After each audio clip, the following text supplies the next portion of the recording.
Hey guys, welcome to the Casey Catch Up. Exciting one with Readie, actually Coach Casey Club alumni, and he is fully foil brained, especially downwind foil brained, which is exactly who I like to talk to.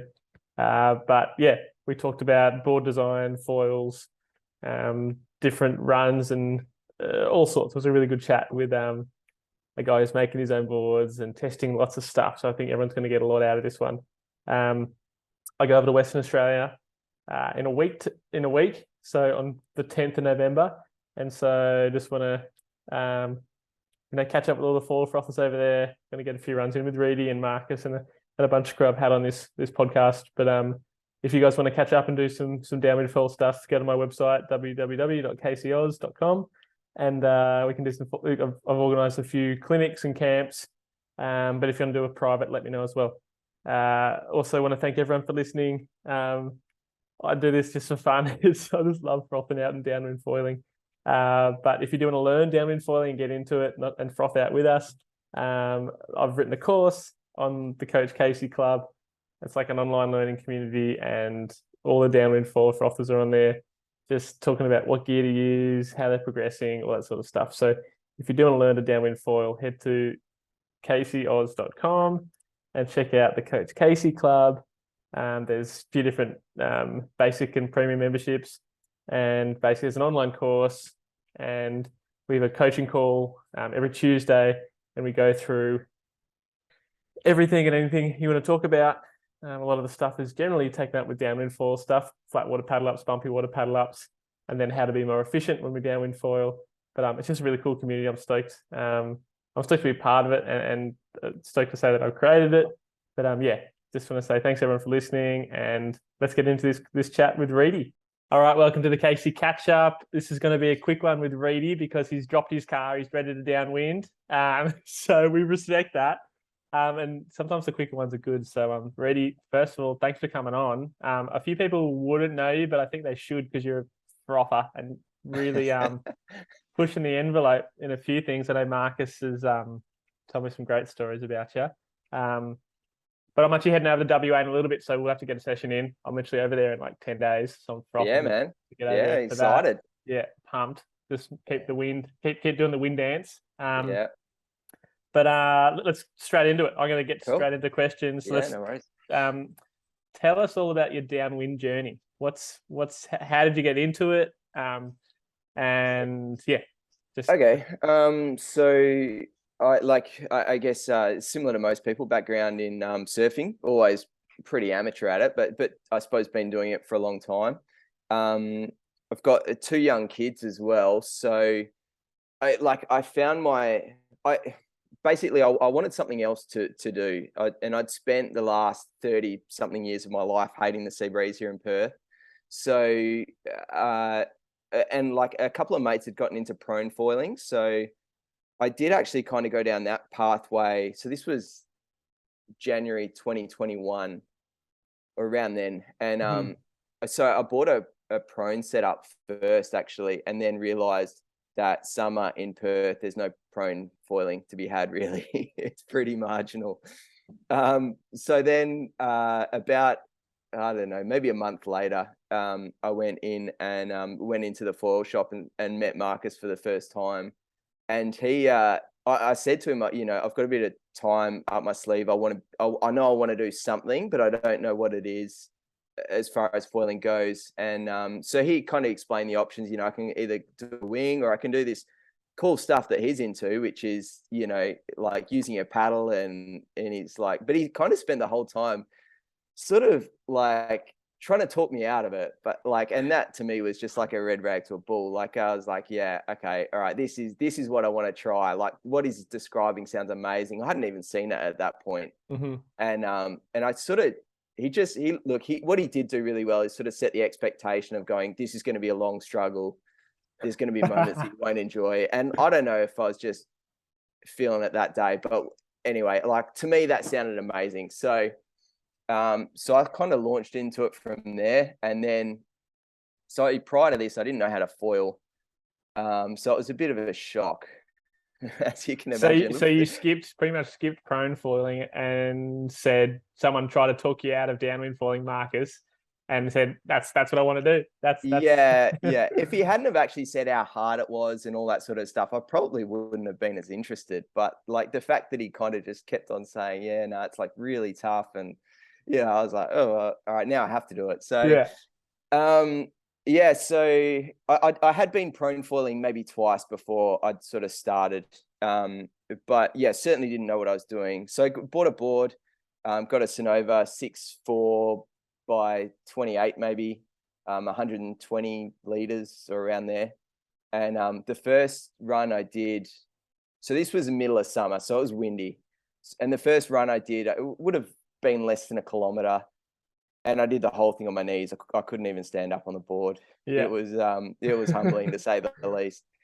And then from there, things sort of progressed. I found your, obviously I joined up the Coach Casey Club and Alumni. Yeah. yeah, that's it. Well, look, it made a huge difference. I mean, I had to learn how to not just foil, but sup. Like I didn't, I'd done a little bit of like, ski paddling and stuff back in the day, but man, I was going in circles. The old, how do I paddle straight? yeah. Like, Yeah. and and that board was big enough that I thought the technique was that you kind of just paddle on both sides, because that's what I'd seen on the internet. And yeah, so from there, the struggle just kind of kept on going. And I did a lot of time, even just, and I remember early on just sitting out in the water and, for hours on end, just trying to work out what was actually going on. But I think the good thing was that because I didn't actually know how to foil at that stage, every session I could get these little wins and I could see progression, even though it was incredibly small. I could actually feel a tiny bit of lift when, all of a sudden I sort of managed to luck into sort of paddling onto one but yeah, it took me a long time before I was actually foiling. And then once I was actually getting up a bit more often, then I didn't know what to do then either. So that was all part of the learning. Yeah, I think that the best thing I think about the Coach Casey Club with the Tuesday calls, the Talkback Tuesdays, is that even if you're not at a level that, or even if you haven't uploaded video footage, or if you're not at a level that someone else is at, you learn from that. And then it's like, okay, when I get there, I know what to do. And so it sort of makes the pathway. And like the course, I think, has been good, but I think what people have learnt the most is the coaching calls, because they see, okay, they got video footage of someone else. That's the same thing that I'm doing wrong. Okay, and what's he done to fix it? Okay, that's how he fixes it. And I think I think you uploaded a few videos. You weren't a regular uploader, but I think you definitely learnt a lot from some other crew. Yeah, absolutely. You've definitely learnt quick from memory. Yeah. Oh, look, it was I think I just found something that I really enjoyed, and that I was happy to sacrifice a lot of things to try and, essentially life became family, work, and foiling, or learning how to try and sort of master some of this. A lot of other things fell on the wayside. But look, I certainly don't regret anything. But yeah, it was just like I was able to get help all the way through those stages, because once I was getting up, one, I didn't know how to read bumps, which I think is where I got a huge amount of help from obviously your coaching. But the other was even just, I didn't know how to pump. Like I had to teach myself how to dock start to learn how to pump. But like I said as well, I don't think it was a terrible way to learn, because I'd never had this attraction to, all of a sudden it was windy. I wasn't wanting to go use a wing because I didn't know what that was like. I didn't know what I was missing out on. Whereas I see people all the time that are really competent wingers that then sort of make this transition over to sup, and they really don't want to let those good days go to paddle. So I always say to people, like, if you want to learn to downwind, or if you want to learn to foil, like some people say, I want to learn to foil, but I want to learn to sup first. Then I'm going to learn to sup foil, then prone foil. I'm like, well, what do you want to do eventually? They're like, oh, prone foil. I'm like, let's go today. Prone foil. Like, there's no time like the present. Don't put all these little barriers in between. And there are safe ways to learn any of them. And like downwind foiling is actually, in some respects, one of the best ways to learn, because there's low energy. You're not going to get blasted in like a big shore dump. Totally. You're away from other people. And well, in terms of safety, like you're probably not getting up the first 2 or 3 runs anyway. So it's, it's kind of like, well, you're not going to hurt yourself, but it's out in the deep water, and there's other safety aspects, I guess. Sure. For sure. Yeah. Yes. Yeah. So keep going. Yeah. No, look, so it sort of all just kind of kept on going from there. Obviously, the end of summer, and then that was when I met Julian as well. So fortunately, he was in the Coach Casey Club as well. So that made a huge difference. I think for both of us. But yeah, like you need a buddy. You definitely need a buddy. Oh man, it helps. It really does. Like it gets you out on those days, especially because then we were getting into winter, which we were sort of always told you can't foil during winter in Perth. And like, man, we were out 2 or 3 times a week. Like, yeah, I remember Marcus was always said to me, he's like, winter, we just put the boards away and we just go mountain biking or surfing. And I'm like, dude, like living in Sydney, I get it. Like summer for you guys is like clockwork in Perth, but like we can foil downwind or downwind in northerlies, southerlies, easterlies, and westerlies, like every wind direction. And it's similar in Perth. You can, and there's certainly better runs that are like, the northerly and southerly are the best for us, but we can still go on west and east, and it's shorter and it's harder, but it's if you're learning, do it. Yeah, absolutely. And not just that, but the thing that it took a little while to get my head around is like they're the most amazing days for training and learning different lessons, and then making those, real cream days like that much better. Yeah. So there's stuff to be had for sure. Yeah. So tell us the runs you did to learn. Like obviously, and I think like Perth's a great spot to learn because the consistency of the breeze. Yeah. And the ocean run it's as, no disrespect, but it's organized and like day run I guess as it gets. Like whereas Sydney, we have like today we have a north wind and a south swell, and that's pretty common that we have opposing forces. Opposing, and then there's probably an east swell as well, and actually the wind's just gone west.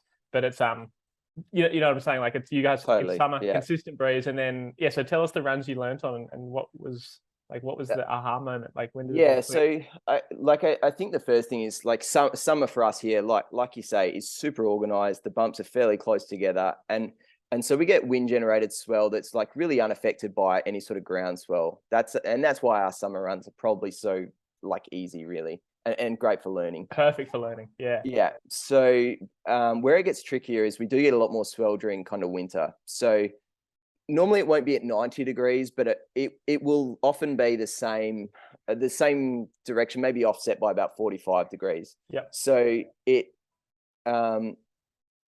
so we do still do quite a few runs along the main part of our coast, between Freo and Sorrento. Yep. During winter, when the swell gets really big, then it starts getting a little bit more dicey as far as where you can get in, where you can get out, like safely without wrecking your gear and that sort of big thing. Big closeouts. Yeah. And then, but we've got something just about for every wind direction. If it's windy enough, especially, like we can do it in the Swan River, on westerlies, easterlies, strong southwesterlies. I mean, obviously you need fairly decent wind for in there. Yeah, because it's not like how big is the Swan? Like for those that are listening, like because people always ask me like, oh, I can't downwind where I live because there's not windy enough, or the lake's not big enough, or how big's the Swan? So the longest run you could probably do in there, I'd say, would be about 5, maybe 6 Ks. Yeah, and you're getting bumps from like the first, like from where you launch. It's got to be pretty windy, I guess. Yeah, it's got to be pretty windy. It's kind of on an easterly. I'd say it's probably doable. Well, it sort of depends. Like I don't really have any like really big foils anymore, so it's I mean, it's probably doable from 20 knots onwards. But gets much better from 25 upwards. For sure. So really, it's mostly just frontal systems where you're going to kind of cold fronts coming through, where you're going to sort of get those conditions. But otherwise, one of the best spots that we sort of, I guess, frequented. So we spent a lot of time just looking at maps and weather systems. And then sort of seeing like like looking at reefs and everything to try and work out what was doable. And one of the best things that we do, and I still do it now, like especially for testing gear or for dialing something in. If you go there with a really specific goal, this spot's great, but it's out near out at Woodman Point. Mm-hmm. So this is like it really likes a westerly wind. Yeah. So that wind sort of comes through essentially, I guess, between sort of like Garden Island and Roto. Yep. So it's doable anything. I mean, it's doable from 12 knots, but it's really good from 15 to 25 knots. So the thing is with our westerlies, they're often it's often like a cold front wind here. Yeah. So it often brings a lot of weed. There's almost no other real run that you can do in sort of 15 to 20 knots locally anyway. So this particular run is you maybe paddle 100 meters out into the bumps. It's a 2K stretch, and then I just walk it back, and I'll just do, I don't know. I think I've done 8 in a day, but it's a lot of beach walking. But I mean, you can do lifts with mates and stuff like that. But like But for 2Ks, it's kind of like harder to organize a shuttle than it is just to walk back. Yeah. Really, what you need is a mate with a trailer and a whole bunch of mates in a trailer. But the thing about that spot really is that no swell gets in there, and it's just pure wind generated bumps. So it's the most amazing spot for learning. Like it really is. And that's I think one of the things that a lot of people well, not everyone has access to that, but like people that ask me, I've only got a lake or I live inland, can I still downwind? It's like, totally, mate. You just need wind strong enough, and 20 knots plus, depending on how long your fetch is. So when I talk about fetch, it's like how long the wind can blow across the water. So for a 5K run and it's land on either side, if the wind is only 15 knots, the first 2Ks are probably going to be pretty ordinary, but then the last 3 are probably going to be okay. If it's 30 knots, you're probably going to get bumps from the beginning to the end. Yeah, totally. But if it's, under 15, it's almost like, is it even worth it doing the run at all on the foil, unless you're using a big foil? But they're the best ones to learn on, because then I have the other end of the spectrum, people learning, and they're like, oh, I've only got ocean. There's no bays, there's no lakes. Like, okay, well, what are your conditions are? We always have swell. The wind's only ever like 10 knots. It's like, oh, it's going to be hard. It's actually going to be harder for you to learn. But once you do learn, you're going to have some really fun days. Absolutely. Yeah. So it's, we're lucky, I guess, in Perth and Sydney that we have ocean and sort of day runs. But it's nice having the mixture, because learning, I always recommend like a day run where you're just getting wind swell like you were just describing. And then as you get better, you can put yourself in more challenging conditions, which sort of open up a few more opportunities, like wedges and backwash and all this other fun stuff. And that's what it is. It's opportunities. Like the conditions that you throw your paddle in when you're learning become what you're really chasing later on. It's pretty awesome. Yeah, awesome. Awesome. So you put the time in through winter, and did you learn more in winter than you did in summer? Did you find, or? I did. I think there was just a lot of time spent out there staring at things and learning hard lessons, I suppose. And obviously going with other like-minded people made a huge difference as well. Just the ability to learn from other people's lessons or mistakes really does help sort of shortcut things. And you mentioned something there that I want to make everyone else realize, but like just watching like downwind bumps and conditions. And that's one of the things I say, you've latched on in my course. It's like paddle out to the start of your run, and then as you're paddling out, like mind surf the bumps coming at you. Like, where do you want to be sitting? And then like when you're out there, even look downwind, okay, where's my chip in? And you can see it from looking downwind. You can fully see them. And it's like, okay, then when I get that, where am I going to go from there? And if you can visualize it, it makes it easier. And if you understand what the bumps are doing, rather than, because as surfers, we think a wave breaks and it continues all the way through, but downwind, it sort of breaks and then disappears and then pops up again over here, and then it breaks again and it pops up over here. And it's, understanding downwind bumps is really important. Yeah. It's, look, especially if I was doing a run by myself and I knew I had a decent chunk of time, so long as I knew I wasn't, going to like keep it safe and not fatigued, but I'd quite often just, drop my car 10, 15 Ks away and just drift downwind for 3 hours. But like, it was different. I was on a board that easily floated me. I knew I was safe. I had, a means of contacting someone. But I learned a lot just by being out there for that sort of period of time. Yeah. drift. Drifting. Yeah. Yeah, Yeah. It's Try funny. to tell Yeah. the helicopters and sea rescue I'm okay. But, I'm all good. I'm all good. Yeah, Send them back to the airport. Yeah. yeah, Yeah. yeah. We've all been there. Yeah. Let's talk about board progression now then. So I know so your first board was a 6.4/28, which Yeah, yeah, I guess that's dated now, right? Like in 2 years, or not yeah, even, like 18 months, it's like, wow, why are we on that? yeah. Totally. Yeah. And look, it was. I mean, like I said, my first run was on my knees, so I needed it. Yeah. It. I don't think I was on it for too long. Maybe a couple of months. Yeah. And then it did. So like I'm only pretty small. Like I'm 70 kilos. Yep. Or it fluctuate a little bit, but about around 70 kilos and pretty short. So I ended up using Julian's board actually, and so myself, Julian, and Marcus are all about the same weight, same size. They're all midgets. Yeah. Yeah. Oil jockeys. Yeah. Yeah, but it's super handy, like as far as It's testing gear and all that sort of best. stuff, and just Yeah. gear just goes on rotation. So Yeah.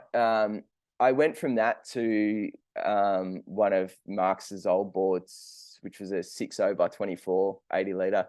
That's what I was using, same board for like the last 2 years, pretty much until recently.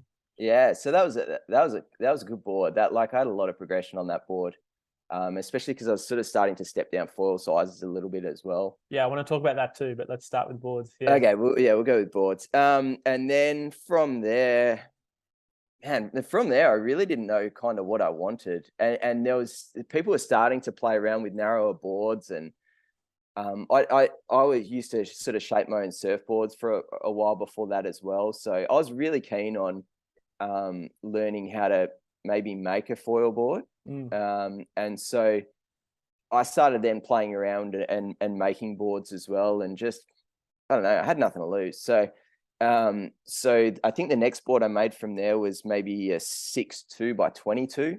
Yep. And that was 80 liters as well. I found 80 liters was a really nice volume for me. Like it was easy enough that it floated me, but kind of small enough that I could still do what I wanted to do with it. Yep. So about 10 liters overweight in kilos. So, and then from there, I went to a 5.8/22.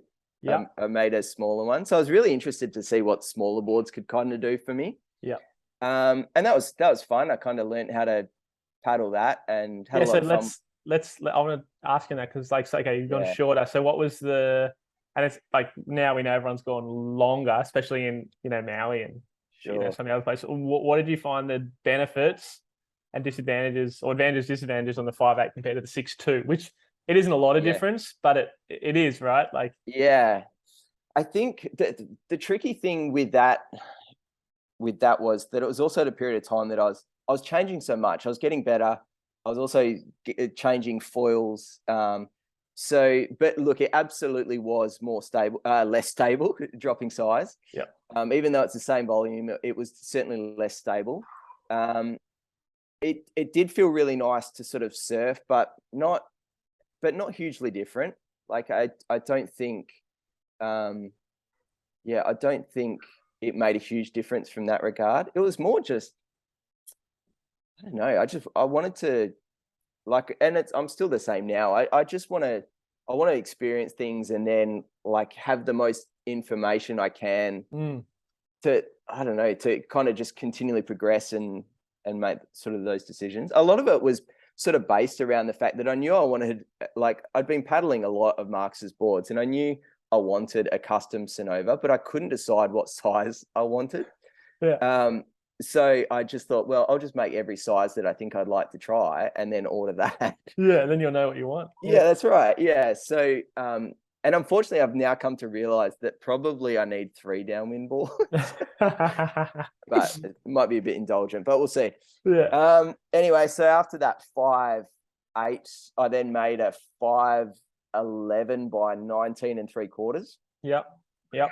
And that was nice. Like, and that's still the board I kind of paddle like consistently now. Yeah. It's a nice balance between stability. It still gets up like I find really easily. Yep. Although it did take some like flat water sessions, and it did take some figuring out to kind of get it reliably. Yeah. And then the most recent board I made, which really isn't a board for all conditions, although I seem to be using it a fair bit lately, is 5'4" by 20 and a quarter, and I saw that in your Insta. 76 liters. So you've gone down everything except for width, but being 5'4", it's you need to add stability somewhere. Yeah. And there's not much stability in it, but it's I'm slowly learning. I think it's so the idea behind it, because a lot of people ask me, is that, you know, for like really sort of nuking conditions, and it's definitely not. Although I have sort of taken it out in pretty decent conditions already, I actually quite like a little bit of extra length and size. It's like weight. Yeah, it's like yeah, and I think it probably has something to do with that ratio between, and we're going to foil sizes and gear, but like I feel like the glide we're getting on good downwind foils at the moment, there aren't many small ones that are gliding. So a bigger board actually allows you to hold the bigger foil down a little. So you're like maxed out, and you can control that maxed out feeling with a longer, heavier board in some respects on those really big conditions versus the lighter conditions. A smaller, lighter board is kind of better. You know, is that what you're thinking? Yeah. Look, I like, for my bigger board, so the 5'11", I like, or even, you know, and I've used 6'3", 6'6s. I don't think I've used anything bigger than a 6'6", but like I'd be happy paddling any of those sizes in big conditions, because I feel like it, especially turning or like going fast as well, but I just feel like it smooths everything out, and I can actually just not have quite the same level of pitchiness that I'd have on a really small board. And that's all just sort of loss of efficiency and that sort of thing. So the 5'4" was actually all about, so it certainly wasn't optimized for paddling up quickly. It was all about something that did paddle okay, but I wanted it for actually just really light conditions. So, you know, something where just paddle up once and then, you know, do decent runs,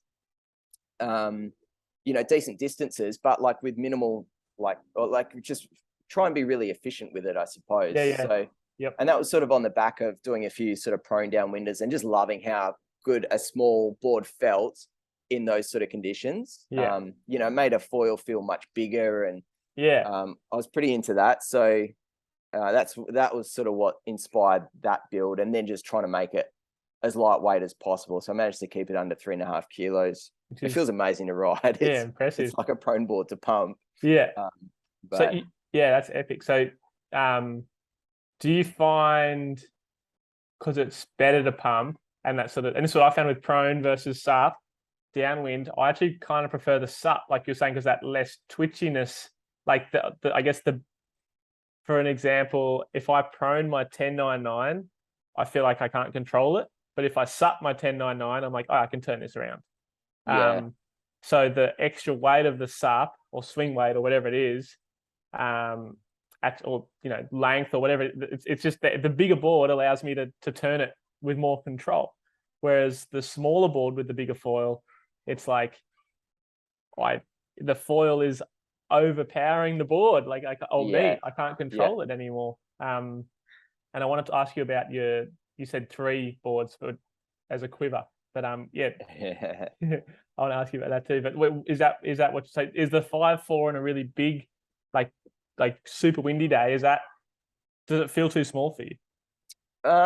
First of all, it's definitely challenging to get up. Like I had a session yesterday, and I think most of the time I'd be paddling it up probably under a couple of minutes.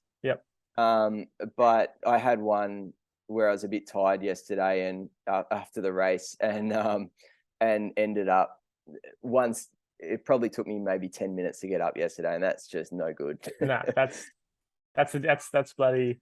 Yeah, as opposed, like, you know, whereas the other one, it would be rare. The other board, it'd be rare to kind of, you know, be longer than 15, 20 seconds type thing. Like it's a big, and especially because we often foil like with quite a few of us too, right? Like often there's like 5 to 8 of us all together. Yeah. So then taking 5 minutes to get up is not No. like, I mean, like they don't care, but you're in your own head and you're going, oh no, I got to get going. I know more exactly the pressure one. and- So yeah, I went for a downwind with Zane yesterday afternoon, and normally I'm waiting for Zane.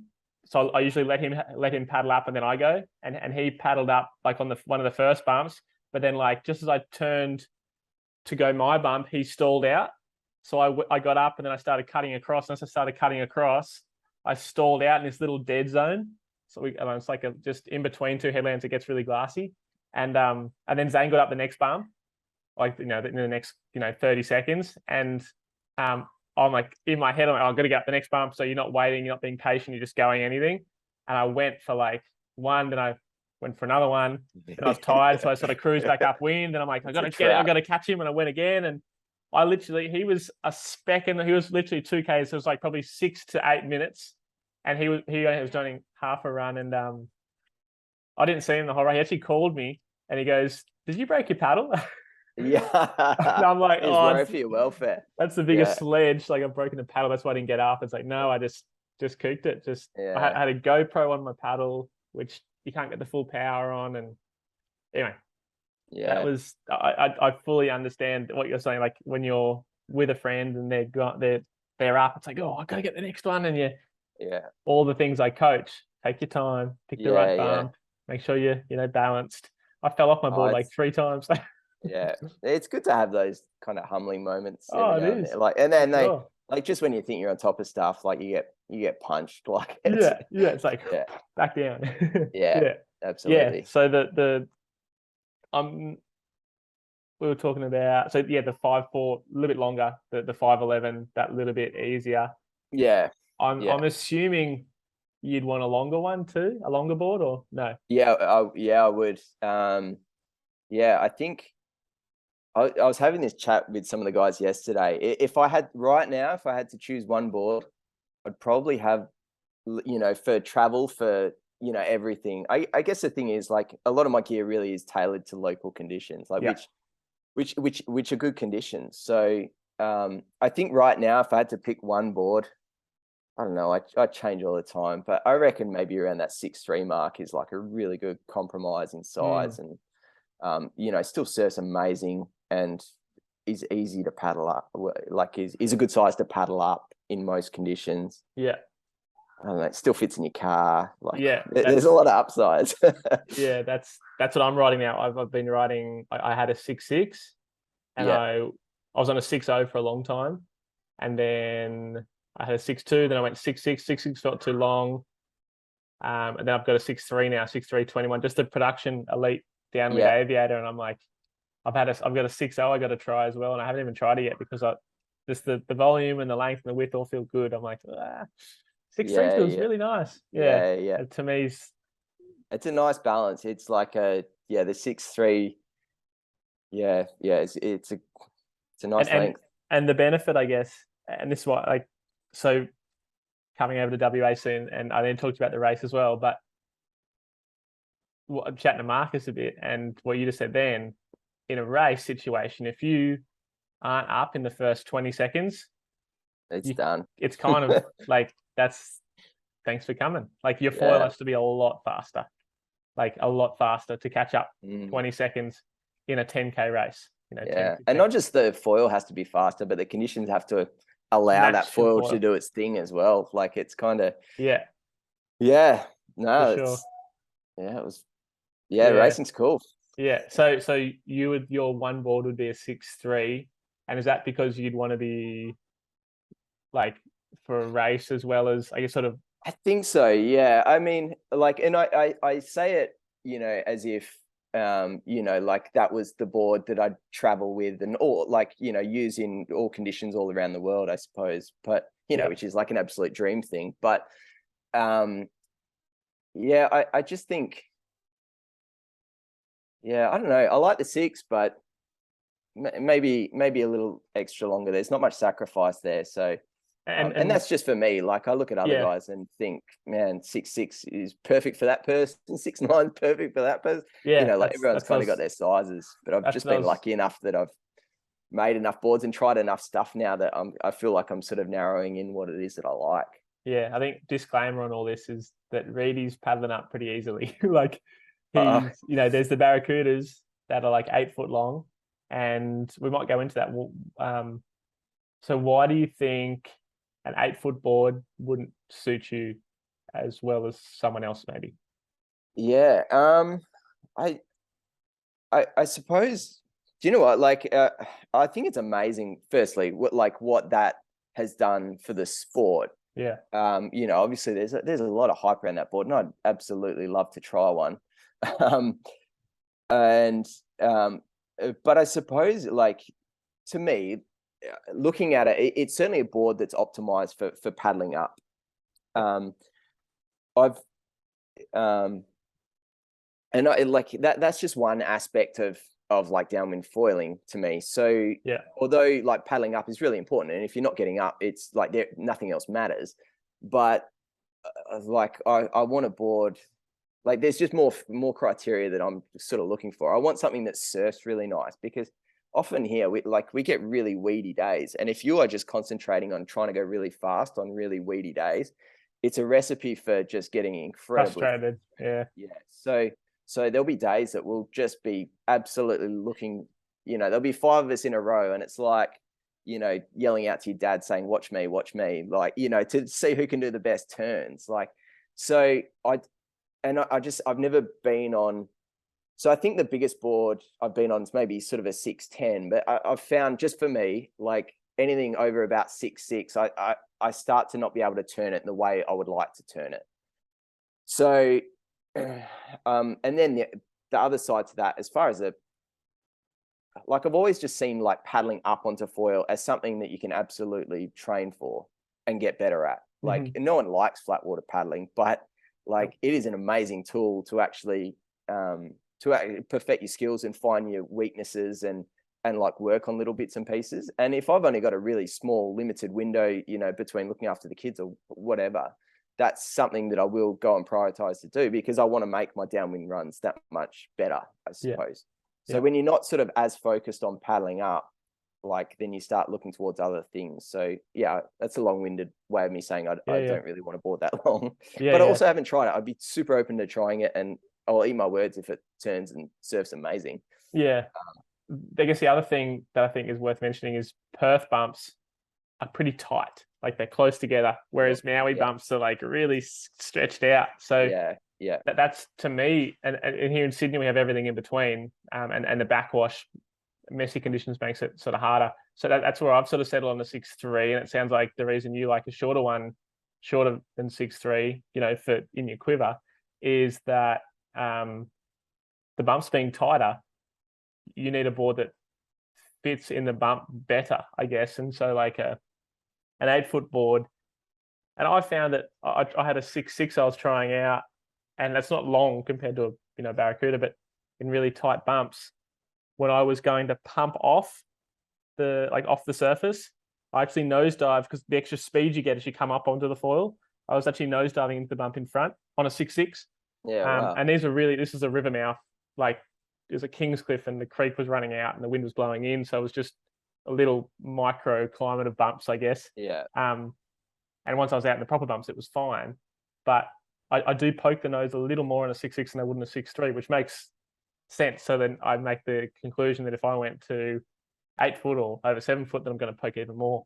And the ability to turn on a 6'3" is closer to my 6 footer, but I still have the advantage of paddling up with that extra speed and I can go narrower. So I think I'm sort of with you, but I haven't tried over in Maui, and I haven't tried an 8 foot board. I haven't tried anything.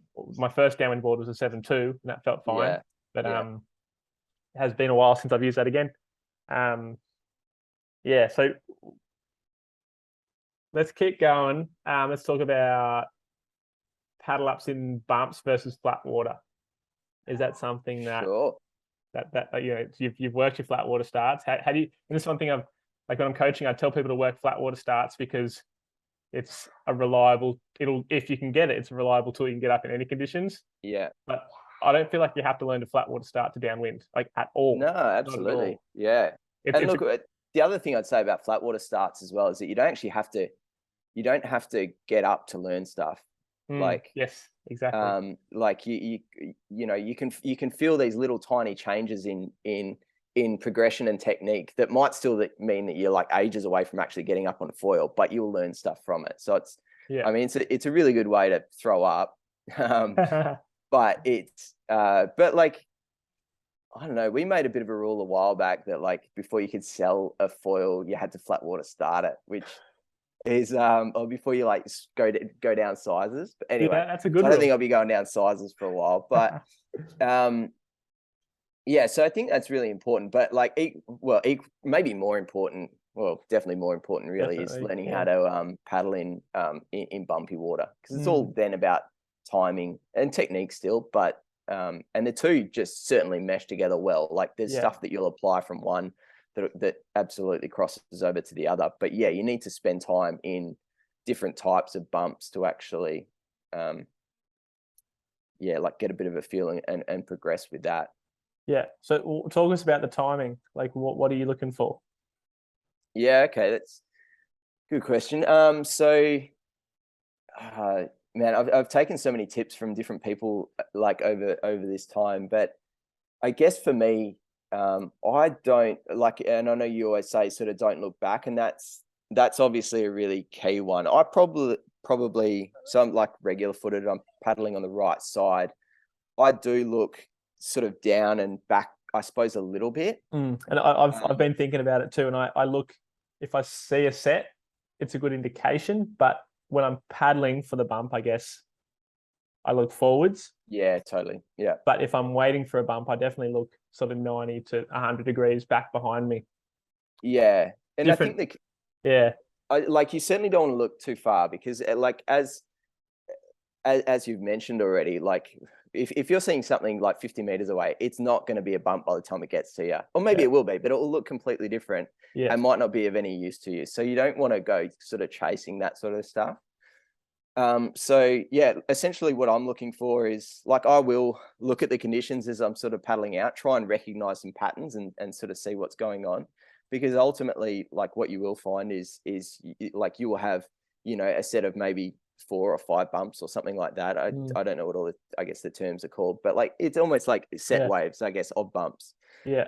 So you'll kind of start to recognize and see those patterns. You'll also maybe start to pick up on backwash or other sort of refraction or other energy kind of coming, you know, doing different things. So sometimes for us, it might be swell, which will be coming more sort of, I suppose, side on. So I'm watching that stuff as I'm going out.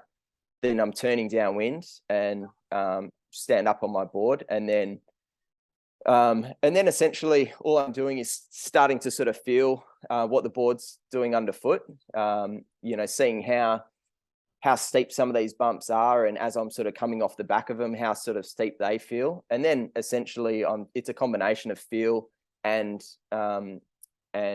like recognizing, you know, a nice deep sort of trough to I guess essentially to sort of that's interesting. Yeah, that's the same for me. But like, so you're looking at the trough, not the peak. You know what I mean? A lot of people are like, so when you look for a wave, like when you're surfing, you're looking at a peak that's going to break and you're going to catch it. For downwind, I had never like, but for downwind, we're looking at like behind the peak and how deep and steep that trough is to paddle like down into. That's and I do find that like, this is what I'm looking for has changed as I've changed foils, right? So like, I know now that, like, so probably 99% of my time I'm downwinding on the lift 120. So so I know for that, often the challenges that I have are not necessarily getting the board speed, but what I'm looking for is ideally something where I'm going to get the board speed, and I'm going to try and get enough speed to sort of engage the foil and lift off. But I need a bit of space, or I need an avenue. I need to not be running into a bump in front. So I need space left or right, essentially, to kind of continue to build that speed. Because of the extra speed of the foil. Yeah. So that's essentially sort of what I'm looking at. So often that means that I'm paddling up on, you know, sometimes it is swell. Like, so I need to pick it based on the conditions plus the foil. You know, and that's a different bump as to what I would have been using when I very first started on the Axis 1060. Sure. So that's a good point. Like on a slower foil, you can almost have less space. Like you'd be paddling up here and you're not going to run into the one in front. Whereas on a faster foil, if it's too tight a bump, you're actually going to get up and be straight into an uphill before you know it. Yeah. Which a really technical way to test yourself is to paddle a really small foil in like a bay run. Like, yes, because it means that you actually have to get the skill of paddling up, bouncing your board, but following a bump, turning left and right with the bump as you're building that speed, and not ever sort of, running into the one in front. Yeah, it's not that much fun, but it's not much fun. But I tried doing something similar. I was trying to flat water start, or it was light bumps on a 799, and what I found was I could get the speed, but every time I maxed out on speed, I was getting on an uphill. So basically the bumps were moving too fast. So I was actually paddling and I was having to leapfrog 1 to 2 bumps. And I'd get on, if I could get down that third one, I felt like I was going to get up, but I kept getting stuck on the second up and over. So they were really flat. They weren't steep bumps, but they were just sort of leftover things. So the wind was northeast and it went west, like offshore on us. So slight headwind, but the bumps were almost good enough. And I made him on JB was there. And he's like, oh, you were going, like I clocked a speed of like, I think I was going 19.5 k's an hour, but I still wasn't on foil. Yeah, okay. Because I was on an uphill, basically at my max speed. I had to get up and over that thing. So tracking across, but also tracking across to ups and overs, and small foil problems. And versus on a big foil, I would have got up on that first one and just been gliding when I was pumping, and probably wouldn't have even got to 19 k's an hour, but I would have been up and foiling and having way more fun. Speed isn't always the be all and end all. Totally. Yeah, 100%. Yeah. Okay, that was good. That was good explanation, actually, the smaller foils versus bigger foils. Let's go foiling in a group and safety equipment. So I sort of group those two together because I always say, phone at a minimum, leg rope, absolutely. Life jacket is a good way to set the example for those coming behind, like, that are following along and looking to do it, because it is safer. I wear an orange one, people can see you. And I put my phone in the life jacket too, makes it really easy. Yeah, I just had that. I had that put to me recently, and like it was because I haven't been foiling. I've been foiling with a PFD like on some runs, and then I think especially now as well, we've been lucky enough to sort of join into a bit of a race series as like for over a summer, and which is amazing. Like to have something like that. Yeah. To have something like that like available to us. And I think I suppose it was sort of put to me that like there's a lot of people that are like really keen to kind of get into sport. It's growing. Like if you sort of I suppose set a good example, essentially is sort of what it kind of comes down to. Like it absolutely might help me one day, and that's amazing, but like it might help other people too, and I think that's probably a good example to set. Exactly. I agree with you there. Like and like I don't love foiling a life jacket, but if I get knocked out there, even in a group of people, if I get knocked out, like something, I fall off and I hit my head. Sure. I remember my dad said to me once, he's like, well, what happens if you fall off? When I was riding my stand up unlimited, and he's like, what happens if you fall off? I'm like, well, it doesn't matter. Like if I fall off and I knock my head and I'm unconscious I'm going to die regardless. He's like, but at least if you have a life jacket, you've got the chance it's going to hold your head above the water. And also, even if you do kill yourself out there, at least your body's going to be found. And that's something. And I was like, I didn't thought a fairly grim conversation, but yeah. Yes, fully. He was just like, we just always talking about safety stuff. And sure. Yeah. And he's like, if you paddle by yourself, wear a life jacket. And I've sort of, with foiling, I feel like even in a group, I'm asking you the question, but I'm answering, even in a group, you're on your own. You know what I mean? Like totally. Yeah. It's not only are we, you can be still a long time from getting any help from your mates. Yeah, especially if you're behind and chasing them and you fall off and hit your head and they're ahead. Yeah, they won't notice you're gone. Like it takes, how long would it take to drown, do you reckon? You know what I mean? Like like could be 20 seconds. If you become unconscious and take a mouthful of water, and like it's the chances are it's not going to end well. That's I guess that's what I've seen more and more with foiling. And if you fall off and hit your head, obviously a helmet's going to help, but sure, a helmet's, I think it's a a bit extreme for downwind once you've learnt the basics at least. I think a life jacket is a good compromise to me anyway. Yeah. So look, I mean, so we all like wear leg ropes. We all either have Apple Watches or phones with us. Yeah, I think that's really good. And that's a huge benefit just from logistics alone. Yeah. I know early days I was I know I've heard you talk a bit about a marine app that you use for. Yeah, I think it's only in New South Wales. It's called the Marine Rescue app. And you can kind of log in and they know you're out there. So if someone spots you, they're like, oh no, that's James. He's doing this weird thing. Yeah. And then they don't see the helicopter. Yeah. So like early days I was emailing because I kept on repeated having it happen fairly frequently where I'd get a rescue helicopter come out and unfortunately I work on that rescue helicopter, so it became pretty embarrassing after a while. But yeah, so like trying to work out the best way to sort of approach it here. Like I was sending emails to like water police and all that sort of stuff before completing runs, just in hope that they would call me before sending any sort of assets or but we just don't have a system set up here, so it just kind of keeps on happening. It's a bit frustrating, but hopefully we can get something in place. It's almost like you got to train the public, Yeah. But well, it became I ended up just doing runs so far out that people couldn't see you, because I went through a phase of just wearing black and no life jacket because I'm like, people kept calling the bloody cops on, like the helicopter on me, and that's no good for anyone. Until I need it. It's all good, and like the emergency services, I suppose, they're like always going to be good about it. They understand, but we probably need to come up with a better solution at the moment. And then and like I said before, we're sort of always in a group, not always, but we predominantly ride. There'd always be between almost 5 and 8 of us, maybe on every run, just good about. Crew. And then there's probably another 10 or 20 that by the end of summer I think we're going to be cracking it as well. So we're sort of it's amazing, like foiling with that many people that all everyone's getting up at the drop of a hat and sort of surfing bumps and stuff together. But it is funny, like it does actually, all of a sudden you all end up on exactly the same bump, and it's like only the 2 people on the outside can turn. Squeeze a bit. But no, it's an absolute blast. Like, you can all sort of disperse and be hundreds of meters away and then come back on exactly the same bump.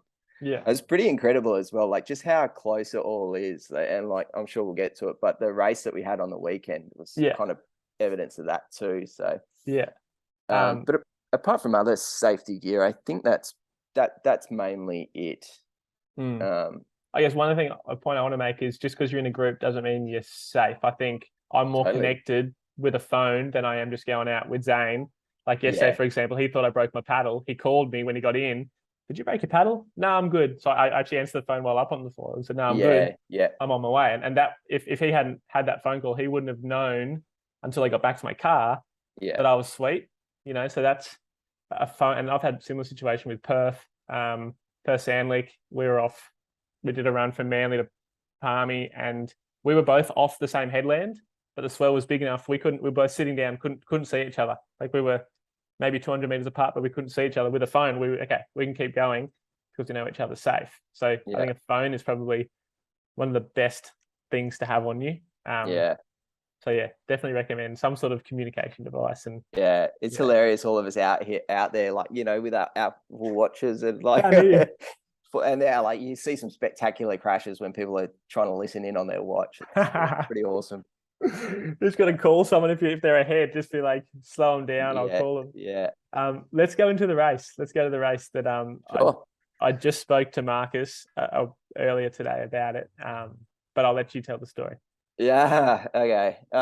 Well, it was interesting. I did King of the Cut last year, but I didn't really. I was not foiling well, so it was a bit of a slog. But anyway, so this was sort of my first race since then. Conditions were conditions were pretty interesting. It was essentially a fairly strong cross offshore breeze, which is like not super typical for us. No. And so the bumps were like, they're actually a lot better than they looked from shore. But it was interesting. I think most of the bumps were there just from the previous night. Yep. With a little bit of swell mixed in there, and then a cross offshore breeze. I think it would have been, I don't know, varied anywhere from about 10 to about 20 knots.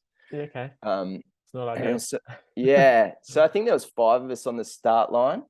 Yeah. And 5 foilers, obviously. And there were five foilers, and a whole bunch of surf skis and OC1s and a whole bunch of others. So it's amazing that they're letting us sort of tack onto this race. And then so we did our own sort of start. So started in bumpy water. I think Marcus got up first, maybe 10 seconds, maybe not even. I think then I got up the same time as Dan, maybe another 10 seconds after Marcus, or 10, 15 seconds after Marcus. Yeah. And then Donnie and then John both got up fairly quickly after that too. Yeah. So conditions were reasonable, like not like you didn't have to, if you had been doing a normal run and not a race, it would have been pretty fun. But I could see Marcus in the distance, and I don't reckon I was catching him at any point. He just always looked like he was sort of pulling away. Yeah. But we're all sort of, you could tell everyone was working pretty hard. Yeah. So we'd gone pretty wide outside to try and get a bit more of that, like a few more bumps off from that cross offshore wind. Yeah. So we've gone pretty wide. Unfortunately, I fell turning around looking to see how far a mate was behind me. Oh, no. Yeah, which was an absolute rookie error, just something that you never do. And then like I managed to get up again, maybe within, like 30 seconds or something like that. Yeah. But then he was probably 300 meters wide of me, and we were basically side by side for the next 15 Ks or something. Yeah. Marcus, he didn't crash, but he came off foil. Like I love the fact that we're forcing him into some mistakes. Like you're putting the old boy under pressure. Yeah. But he was ripping. He was so fast. Yeah. He's got a new tail that he's loving. He does. Yeah. It looks good. I haven't had a go yet. I don't know if he's ready to let me have a go. Nah, you're too close, mate. Too close. Yeah. Well. Yeah. So anyway, all came kind of pretty good at the finish. So Marcus won, took line honours, did really well. Donnie and I actually ended up having like a full photo finish. So literally couldn't work out who was in front. Yeah. But he was closer to the boy, so he takes second place. Oh, controversial. Yeah. Oh man, it's amazing that it's like a 20K race, and that like there wasn't a board length in it. Wow. Yeah. How is that? So we came in probably somewhere between a minute or 2 minutes behind Marcus. Yeah. And then Dan came in shortly after that, and John shortly after that as well. So everyone did amazing. It was. Yeah. It's so cool. But yeah, this is the second race now, and literally I think the second time that they've had to use that rule where, closest to the boy gets the position. So yeah, I think that's spot on. Unbelievable. Yeah. Like, really. Yeah, definitely. That's cool. So yeah, awesome experience, and I'm looking forward to having you guys come over and do the next ones. Yeah, I can't wait. Well, what I love about that is that it wasn't perfect conditions. I've done a few races here in Sydney, and there was one day in particular, there was a bunch of foilers sort of ready to go, mainly wingers, but there were 2 or 3 guys who were going to downwind with me, and the wind didn't turn up, but the swell was there, and I sort of caught a wave and then just downwinded, using the swell.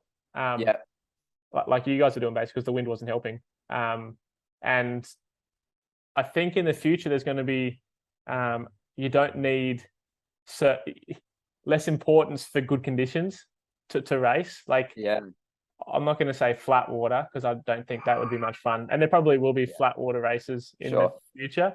But I think good luck to them. Yeah, they can have it. Go for it. Yeah. But for downwind, like ocean racing, I think you should be able to do it with all skis and sups and outrigger canoes. Like, as long as there's energy in the ocean, you can do it. And foil choice is going to be super important, I think, because while a faster foil is faster if you're up, if you're not up, you're much slower. So it's good. I think, I guess not downwind per se, but point A to point B, ocean racing will be interesting in the future. But yeah, I'm looking forward to coming over to WA. Looking forward to having you. Good solid racing. Be good to test some equipment and see where everything's at. And especially, I'm a bit nervous because like home ground advantage, you know. I think you'll be fine, mate. I know that. No, but like I was saying this to Zane the other day, or Josh Koo, that once you get to a certain level downwinding, it kind of comes down to, I guess, no mistakes, obviously, but then foil choice and how you read the conditions, I guess. So I've come over a couple days. I'm going to come over a couple days early before the race, and I'm just going to fly in and do the race. But I think it's good that we're starting in Mandurah, I think, for the duel, because less home ground advantage. I've only ever done that run once, so it's going to be interesting. And when I did it, it was not like I'd ever expected. It was much slower, and the bumps were big, and it was hard. I was on the 120 as well, and the bumps were kind of like super organized. It was actually really hard to the first half. It was the first half. The first half is it's almost too clean, too perfect. It's almost bay run-esque, but ocean. Like you actually go. Well, I don't want to give too much away, but you go faster when there's no bumps. Tell me more.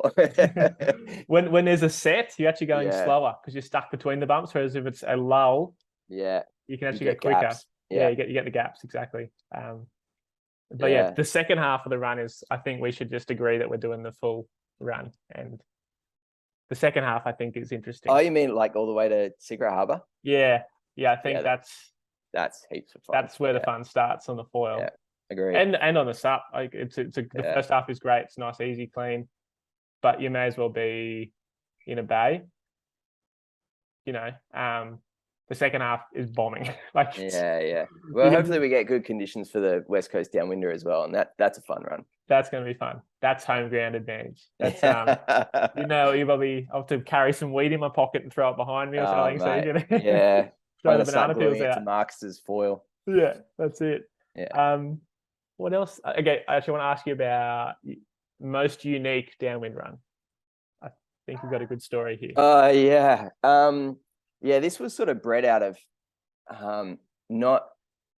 I had to work this day. So this was maybe a couple of months ago, and we had we had some epic kind of cold fronts sort of come through, and like some really strong westerly winds, during the day, kind of up over 35, 40 plus knots, crazy. Yeah. And but unfortunately I was stuck at work. So I couldn't really get out, and I'd had this idea for a while, but never really the opportunity to try it. But I was really keen to see whether or not a night run was possible. So I went anyway. So finished work and went out to the river, and I had just about every light imaginable attached to me and my board to try and do a run in the Swan River. So I want to I'm not going to do it in the ocean. I think it's just crazy, and even river is probably borderline a bit silly. But anyway, I did it. So I had head torches, I had lights on my paddle, I had Xylem sticks all over my board. Like I thought I was just going to light everything up. Yeah. Got out there. The conditions were amazing. Like I could tell the conditions were good. It was so windy. And I had I think it's about 5 or 6K run, essentially from Point Walter to some restaurant over the South Perth sort of side. Yeah. So it's a nice, clean, easy sort of run. Bumps are pretty well good straight away. I knew it was going to be windy enough to be decent. Yeah. So anyway, got out there, questioned myself whether or not I should be out there quite a few times. I knew there wasn't going to be any boat traffic or anything like that out there at this time. And then so paddled out into sort of the middle of the river. And what I found was the lights were the lights weren't too bad for like getting going, and like I had like some really expensive like mountain bike lights, and like I had a lot of lighting, but it wasn't too bad for getting going. But what it did was sort of wash out all my kind of like peripheral vision, and like and just the blackness of the water just sort of soaked all the lights up as well. So I ended up, I thought, well, I'll try just turning it all off and just see what happens there. And I think it was like a really low cloud that night, and quite a full moon. And I just found that there was enough, plus with, lights along the foreshore, there was just enough to see some definition in the water. And I thought, I'll give it a go, and paddled up, and it was amazing. It was like one of the funnest runs I've ever done. I actually ended up filming the whole thing, but it's hilarious because it's like, 30 minutes of me screaming in just blackness. And I think I made a couple of, I called Dan and Marcus, I think, during the run as well. It's and it was, it's pretty hilarious. But so it was, it was. So you went no lights in the end.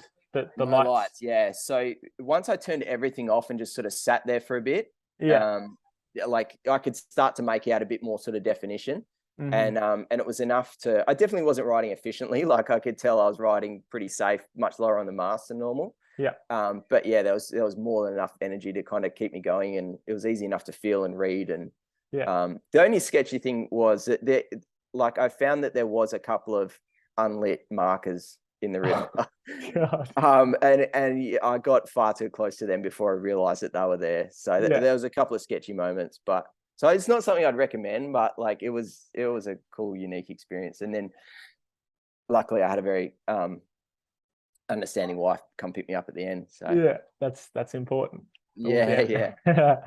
That's cool. So have you done another one since, or that was a one-time thing? No, I think it was pretty unique conditions. I'd be open to it though. If any, I'd maybe do it with someone else. I think like but so no lights is the go, but lights as an option, I guess, if a boat's gonna come, flick them on. Yeah, actually, there's probably like maybe some sort of flashing light or something like that. It's not a bad option, maybe to have behind you or in front of you or something. But, I'm sure. I've done a long flat water paddle at night, but I came in last night in the dark because I took an extra 5-10 minutes to get going. But But it's something about that sort of low light downwind foiling.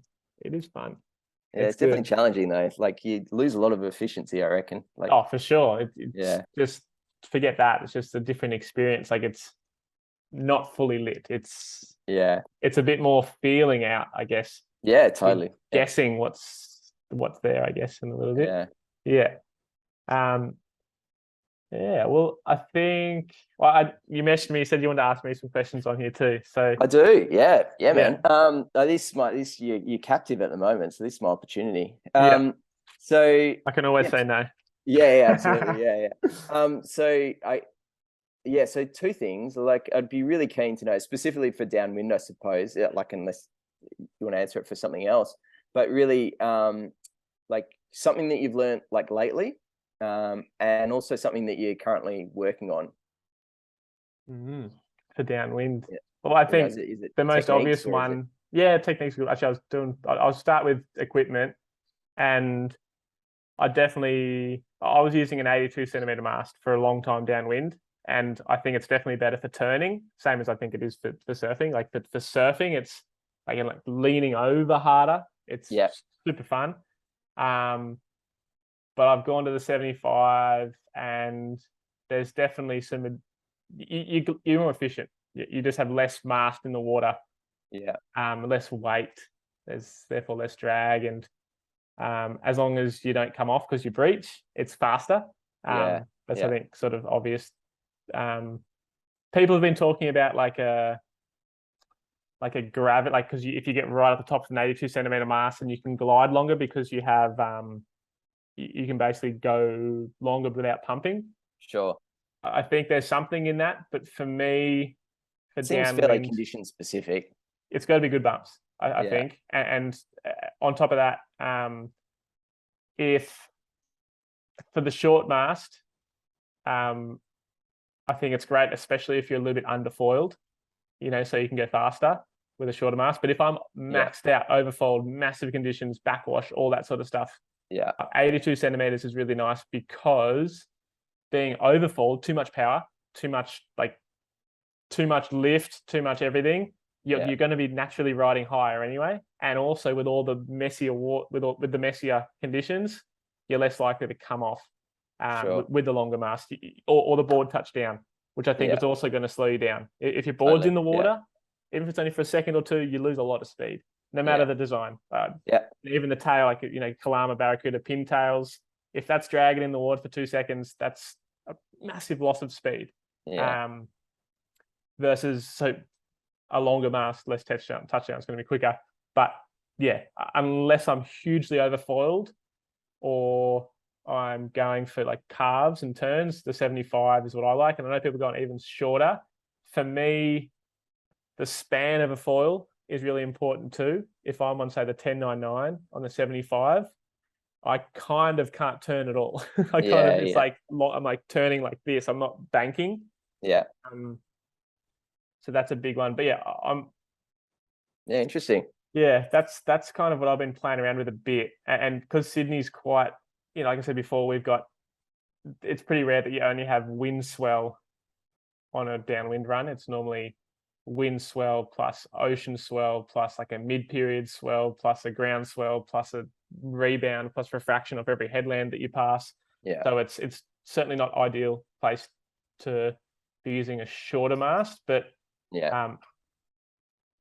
so that is what I've been working on a fair bit. And then the other thing I just was working on last night is I was seeing how close I could get my feet together.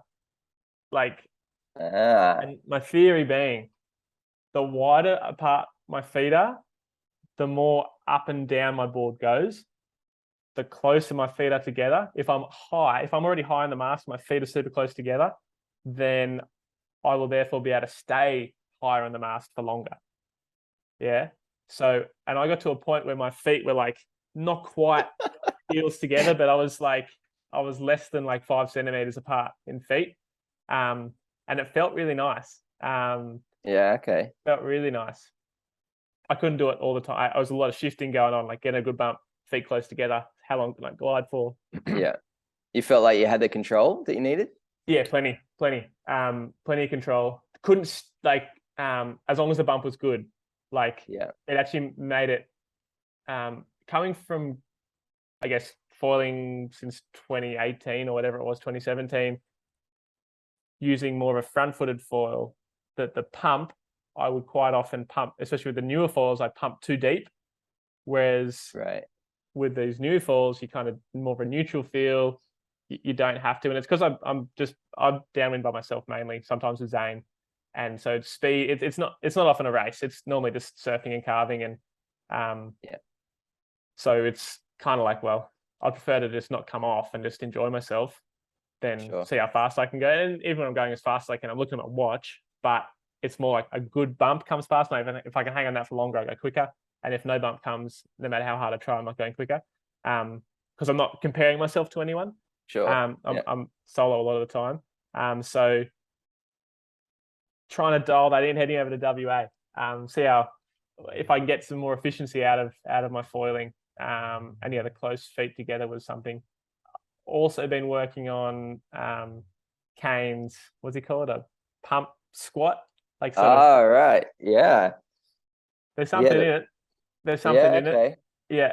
And then also I've just been sort of, while I'm out there, I'm trying to really find good ways to explain what I'm doing, because when I'm coaching people, a lot of the stuff I do is like intuitive. Like I've grown up doing it. I've downwinded for probably now almost 10 years, like downwinding on some sort of craft. So starting on stand up, progressing to foiling, and I'm a little bit on a spec ski when I was, but that's sort of irrelevant, I think, because it was literally 2 weeks. What I learned over that time and how I read stuff, I haven't always verbalized, and coaching is really good because I understand. I have to come up with theories of how things are, and And one of the things I've talked about, like the lines to take, and I think the obvious one is sort of get on a bump, peel off, and relink. That's the really obvious one. But the other ones, how to, I guess, attack a bump. And I've in my online course, I talk about it as like mushrooms. So like when you're surfing a beach break, you'll have a peak, and then on either side of that peak is like a softer edge, and it's like an opposite mushroom. It's bending away from the beach. Downwind, you have the same thing, but it can kind of bend towards, like, I don't know if they sort of bend forward or back, but the mushroom effect, there's more. We don't have just like straight line tram tracks out to sea. Totally. We actually have all these sort of interconnecting bumps and like sort of like I call them mushrooms, but like sort of semicircles interconnecting. And those semicircles, depending on where you are on them, can create more or less energy depending on what you want, because you don't always want to be going faster when we downwind. Sure. By being patient, like holding off the accelerator for like half a second and going half a second later at a slightly different angle, will actually increase your speed. So those little, sort of little bits and pieces I've been thinking about. Yeah. And it's some tricky stuff to articulate, especially when, often some of these best bumps are ones that you can't even see. So I give up. Yeah. Also like where you are positioned on a bump. Yeah. Where you, because like, and obviously the obvious answer is be up high on the bump.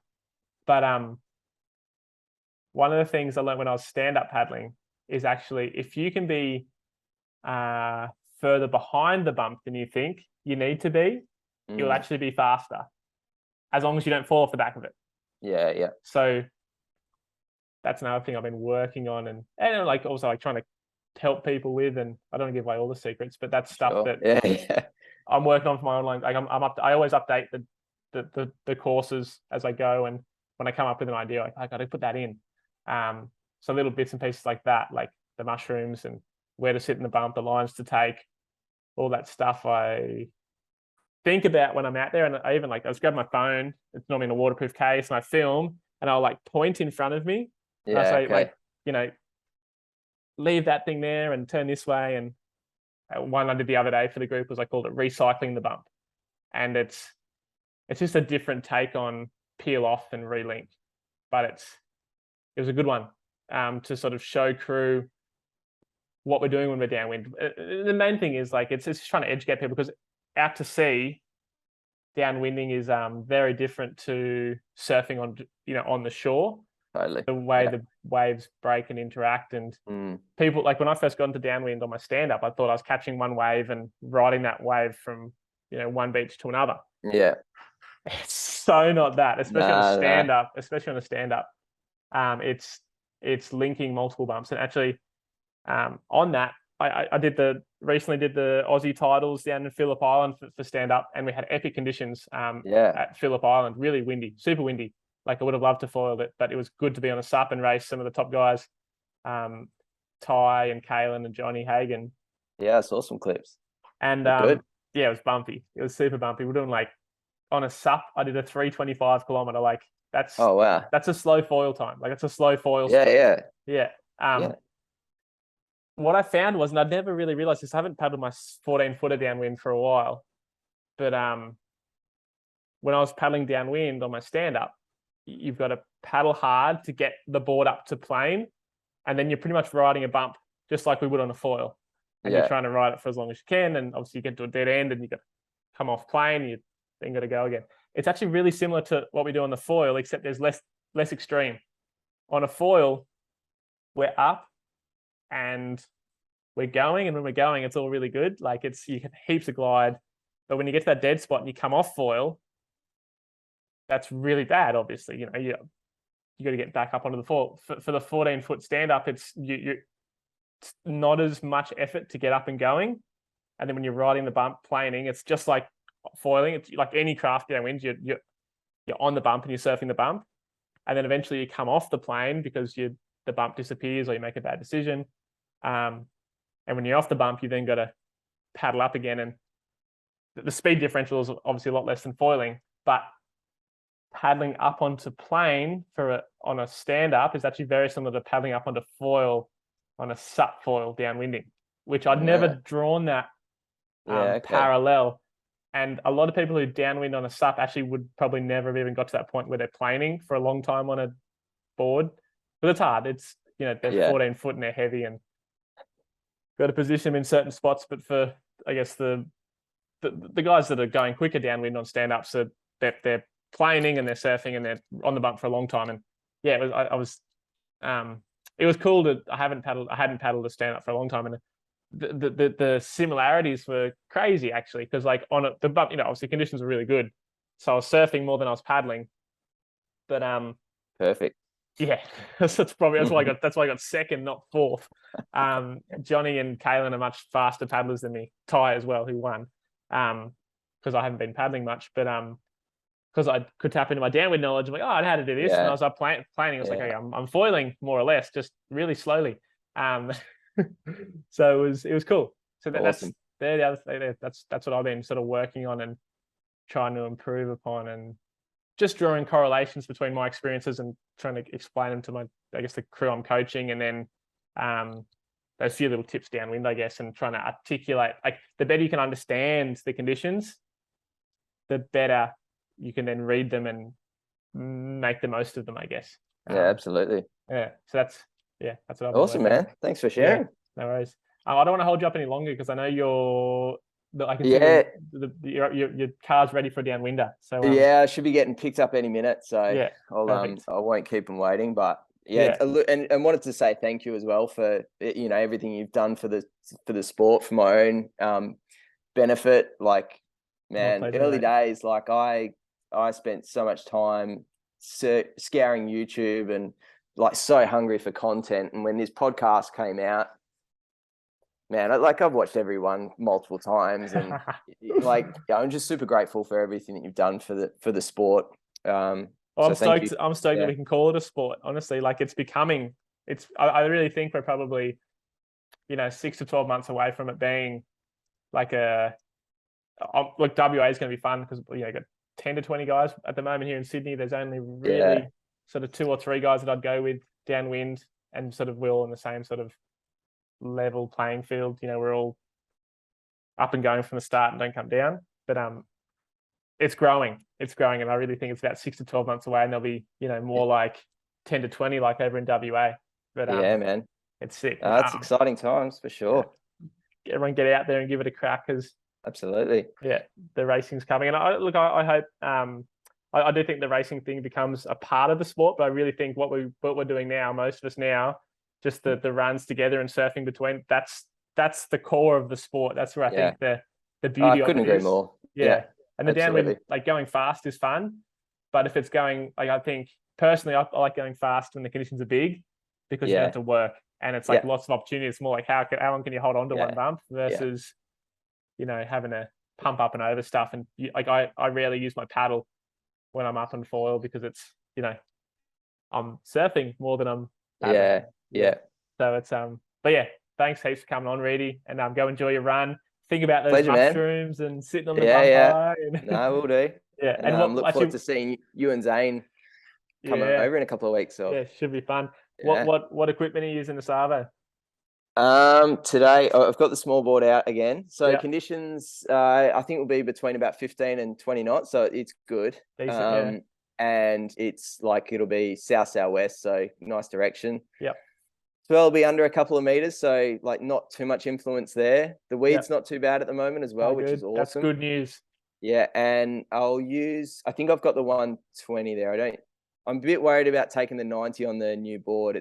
I really need the stability for the get up, and sizing down that small is really, it plays a big impact on stability for paddling up. So, and that's what I'm struggling with at the moment on that smaller board. Do you think you'd get up sooner on your 511 with the 90? Than the 5.4 with the 120? No, same. So 90 and 90, just the board difference. Oh, 100%. Yeah, like the difference might, the difference would be considerable. Actually, I haven't spoke to Zane. Zane used the 170 most, 120 sometimes. On his new board more.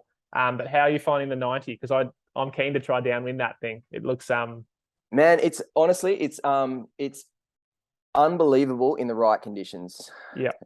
So you do want a windy day. Like I've downwinded it in, 12 knots with Julian, but it's like, it's not fun. Like, it sucks. Yeah. But once here, like, I can only really speak to our conditions. Once it goes over about 20 knots, and if it's been blowing 20 knots for like a few hours, and you've got head high bumps, it's absolutely what you want to be on. Yeah. Not so much for speed. It is fast, but it's the control in the turning.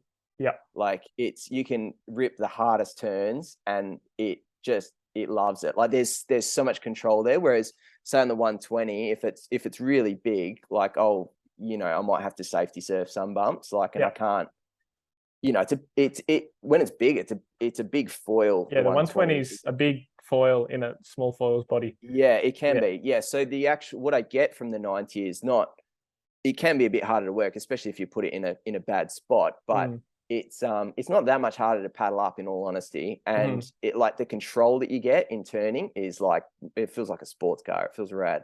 Yeah. Cool. We'll have to trade out there when the just runs together and do some trades. Be fun. One of the best things I would say is, like, the more gear, boards, foils, everything that you can try, like, man, it makes you such a better foiler, and it's the best. Like, trying new gear and trying everyone's gear is just the best. It's so good. Totally agree. There's so much good gear out there now. There is, and it's getting even better. Like, that's it. Continually improving, and definitely recommend trying everything out, and even the combinations within stuff. I got stuck in a bit of just one tail, one front wing, and then you kind of get not left behind, but you miss out on some aspects of the sport that other people are feeling. And you just don't know what you don't know. Like, there's some good feels. Yeah, absolutely. Yeah. Thanks, Readie. I Cheers, won't hold man. you any longer. Get out there. Absolute pleasure. Take care, and we'll see you soon. Yeah, see you soon. Thanks, mate.